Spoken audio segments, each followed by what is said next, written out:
Shalom saudaraku yang dikasihi Tuhan Yesus Kristus.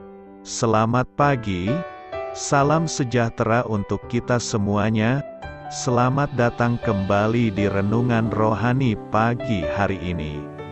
Semoga saudara yang terkasih dalam keadaan sehat selalu. Kiranya damai dan sukacita Roh Kudus melimpah di dalam hati dan pikiran saudara saat ini. Sebelum kita mulai renungan pagi ini, marilah kita bersama-sama berdoa. Tuhan Yesus, terima kasih sudah membangunkanku pagi hari ini. Terima kasih atas penyertaan dan perlindungan Tuhan. Semua karena karunia Tuhan aku dapat bangun dengan pagi hari ini. Aku menyerahkan seluruh aktivitasku hari ini ke dalam kuasa tangan Tuhan. Jauhkanku dari yang jahat, ya Tuhan. Tuhan Yesus, tolong lindungi dan berkati aktivitasku hari ini. Tolong berkati juga keluarga dan teman-temanku, Bapa Surgawi, oleh karya Roh Kudus. Tolonglah aku untuk menjauhi segala sesuatu yang melukai hati-Mu. Ampunilah segala dosa kami, ya Tuhan. Dalam nama Tuhan Yesus, aku sudah berdoa. Amin. Sahabat saudara rohani, pembacaan ayat emas Alkitab renungan kita hari ini terambil dari Efesus 2 ayat 1 sampai dengan ayat 10. Kamu dahulu sudah mati karena pelanggaran-pelanggaran dan dosa-dosamu. Kamu hidup di dalamnya, karena kamu mengikuti jalan dunia ini, karena kamu mentaati penguasa kerajaan angkasa, yaitu roh yang sekarang sedang bekerja di antara orang-orang durhaka. Sebenarnya dahulu kami semua juga terhitung di antara mereka, ketika kami hidup di dalam hawa nafsu daging dan menuruti kehendak daging dan pikiran kami yang jahat. Pada dasarnya kami adalah orang-orang yang harus dimurkai, sama seperti mereka yang lain. Tetapi Allah yang kaya dengan rahmat, oleh karena kasih-Nya yang besar, yang dilimpahkannya kepada kita, telah menghidupkan kita bersama-sama dengan Kristus. Sekalipun kita telah mati oleh kesalahan-kesalahan kita, oleh kasih karunia kamu diselamatkan, dan di dalam Kristus Yesus Ia telah membangkitkan kita juga dan memberikan tempat bersama-sama dengan Dia di sorga, supaya pada masa yang akan datang Ia menunjukkan kepada kita kekayaan kasih karunia-Nya yang melimpah-limpah sesuai dengan kebaikan-Nya terhadap kita dalam Kristus Yesus. Sebab karena kasih karunia kamu diselamatkan oleh iman, itu bukan hasil usahamu, tetapi pemberian Allah. Itu bukan hasil pekerjaanmu. Jangan ada orang yang memegahkan diri. Karena kita ini buatan Allah, diciptakan dalam Kristus Yesus untuk melakukan pekerjaan baik, yang dipersiapkan Allah sebelumnya. Ia mau supaya kita hidup di dalamnya. Efesus 2 ayat 1 sampai dengan ayat 10. Inti dari ayat emas renungan kita adalah: kita ini buatan Allah, diciptakan dalam Kristus Yesus untuk melakukan pekerjaan baik. Mari kita mulai renungan pagi kita. Judul renungan kita hari ini adalah Sungguh Indah, ditulis oleh Cindy Hess Kasper, kisah inspiratif. Saya masih kecil saat mengintip melalui jendela ruang bayi di rumah sakit dan untuk pertama kalinya melihat bayi yang baru lahir. Ketika itu saya terkejut melihat seorang bayi mungil keriput dengan kepala kerucut tanpa rambut. Ibu bayi itu berdiri di dekat kami. dan berulang kali mengatakan kepada semua orang, "Cantik." Ya, saya teringat pada peristiwa itu saat menyaksikan video seorang ayah muda yang dengan lembut menyanyikan lagu, "You Are So Beautiful," "Kau Sangat Indah," kepada bayi perempuannya. Bagi ayahnya yang terpesona, gadis kecil itu adalah hal terindah yang pernah diciptakan Allah. Begitukah cara Allah memandang kita? Efesus 2 ayat 10 mengatakan bahwa kita adalah buatan Allah, mahakaryanya. Ketika menyadari segala kekurangan yang ada pada diri kita, mungkin sulit rasanya menerima kenyataan bahwa Dia sangat mengasihi kita, atau percaya bahwa kita berharga di matanya. Namun, Allah tidak mengasihi kita karena kita layak dikasihi. Dia mengasihi kita karena Dia adalah kasih. 1 Yohanes 4 ayat 8. Kasih-Nya merupakan kasih karunia, dan Dia menunjukkan kedalaman kasih-Nya ketika, melalui pengorbanan Yesus, Dia menghidupkan kita bersama-sama dengan Kristus, ketika kita telah mati oleh dosa-dosa kita. Efesus 2 ayat 5 dan 8. Kasih Allah tidak pernah berubah. Kasih-Nya tetap untuk selama-lamanya. Dia mengasihi yang tidak sempurna, yang rusak, yang lemah, dan yang hidupnya berantakan. Saat kita jatuh, Dia ada untuk mengangkat kita kembali. Kita adalah harta yang berharga baginya, dan sungguh indah di matanya. Amin. Marilah kita renungkan di dalam hati kita. Apa artinya mengetahui bahwa Allah adalah kasih?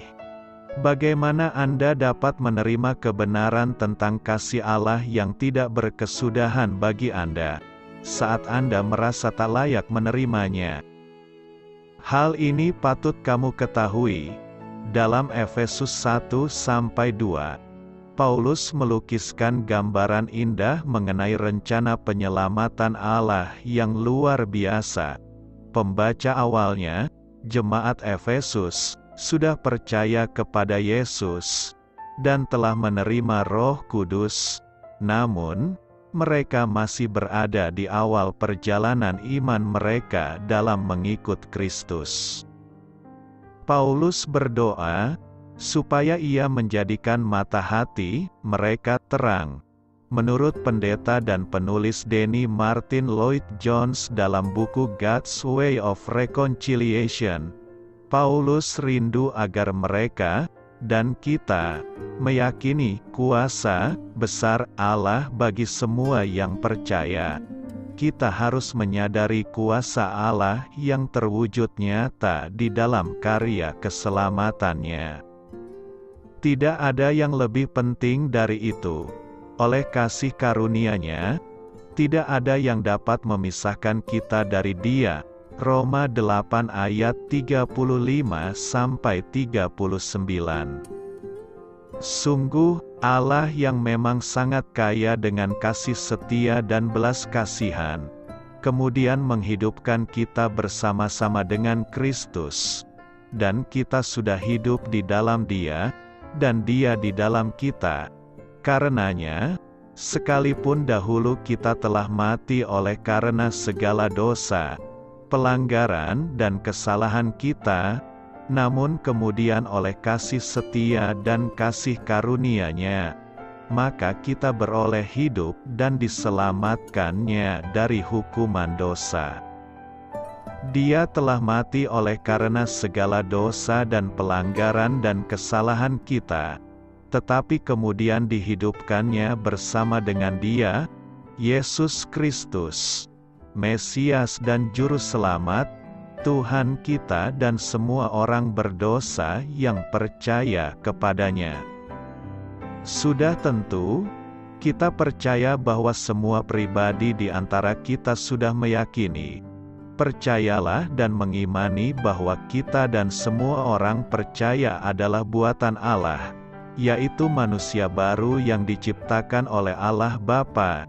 Bahkan kita diciptakannya dalam Kristus Yesus, Tuhan kita, supaya kita melakukan pekerjaan baik.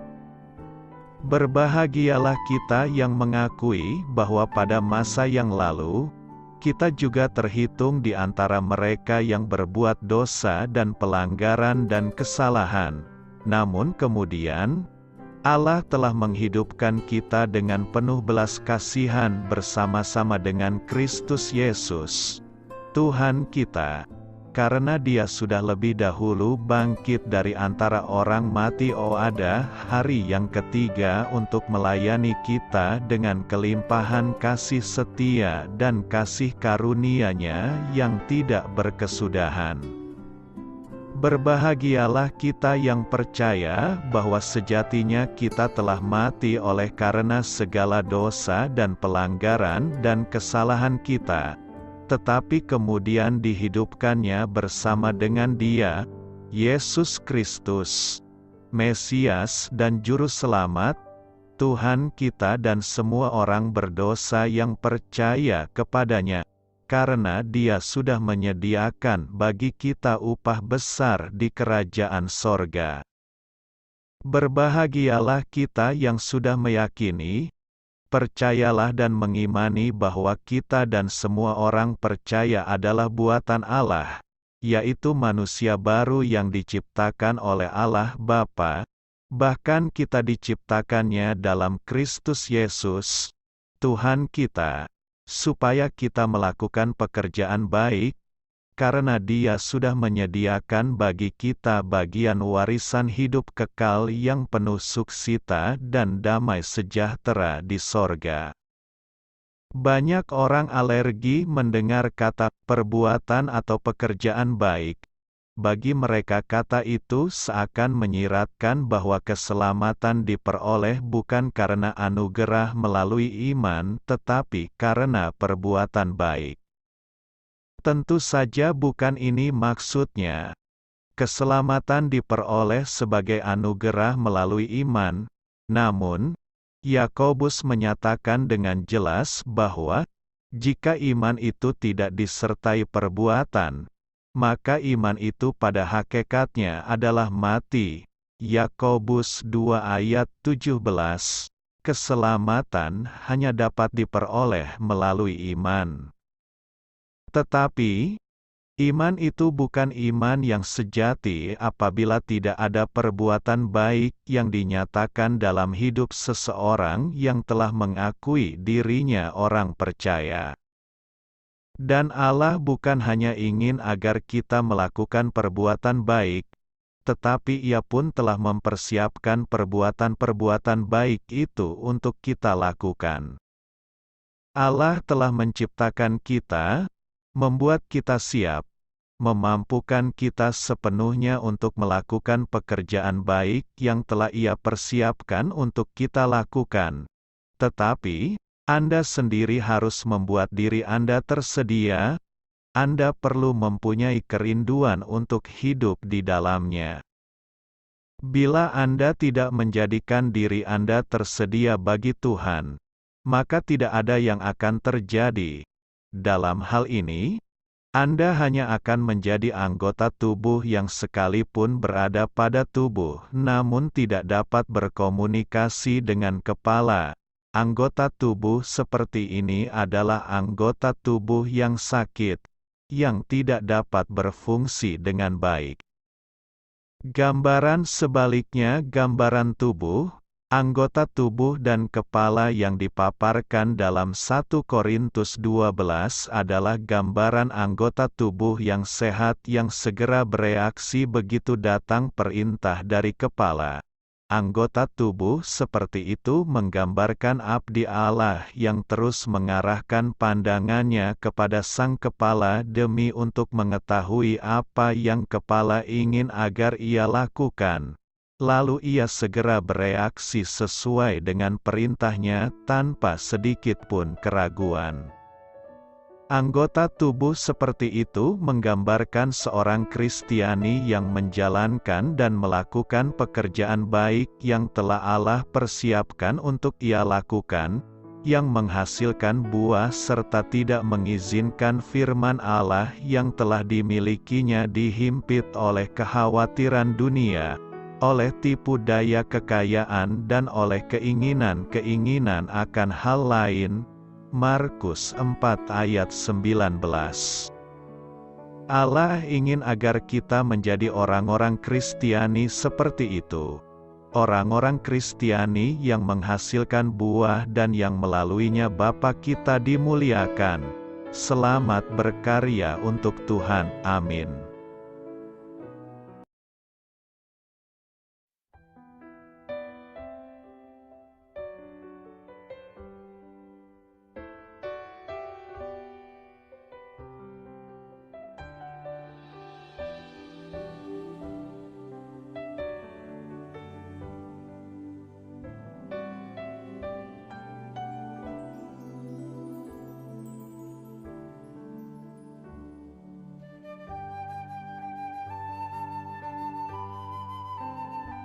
Marilah kita renungkan sahabat saudara rohani. Demikianlah renungan firman Tuhan pagi hari ini. Semoga menjadi berkat dalam hidup kita. Dan sebelum kita memulai segala aktivitas kita pagi hari ini, marilah kita berdoa. Selamat pagi Bapa, malam hari telah berganti pagi. Kehidupan baru telah Engkau berikan kembali bagi kami. Bapa Surgawi, tolonglah aku menyadari kebutuhan orang lain, supaya aku dapat membagikan apa yang telah Engkau berikan kepadaku. Pada saat aku membutuhkan, berilah aku keyakinan bahwa Engkau akan mencukupkanku, melalui orang-orang yang mengasihi-Mu, bukan karena kami pantas atau layak, namun karena kasih karunia-Mu kami boleh ada, sebagaimana kami ada di pagi hari ini. Terima kasih Tuhan, atas kesempatan baru yang telah Tuhan berikan kepada kami, untuk bisa memperbaiki diri agar kami bisa lebih layak di hadapan-Mu. Hari ini kami serahkan semua perkara dan kesulitan yang akan kami lalui ke dalam tangan-Mu. Biarkanlah kami bisa memuliakan-Mu dalam segala aktivitas yang akan kami lakukan. Amin. Biarlah firman Tuhan menjadi pengingat untuk kita semua, bahwa tuntunan dari Roh Kudus akan selalu memberi jalan keluar bagi setiap permasalahan hidup kita, dan memberi kedamaian di hati kita. Sampai jumpa di renungan pagi saudara rohani berikutnya. Kiranya Tuhan selalu memberkati saudara semua hari ini. Amin. Shalom.